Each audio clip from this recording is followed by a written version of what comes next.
Hello, my name is Detective Tanya Menendez from the Miami-Dade Police Department Homicide Bureau.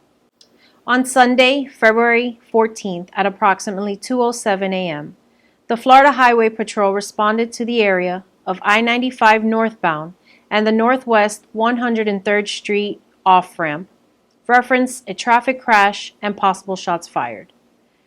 Upon unit's arrival, they discovered a blue BMW crashed into one of the walls of the expressway with several bullet holes on the driver's side.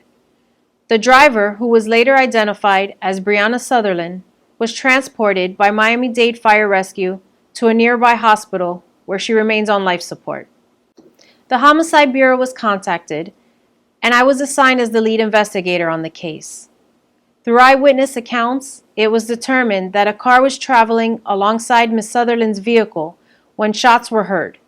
Shortly after, Ms. Sutherland's vehicle veered off the expressway, crashing into the wall. Ms. Sutherland is only 26 years old, and she was just driving home. Her family is distraught, and they want answers. We want to remind everyone that this happened on a heavily traveled highway. If you saw anything or heard anything, please call Crime Stoppers at 305-471-TIPS. And remember, you can remain anonymous and be eligible for a cash reward.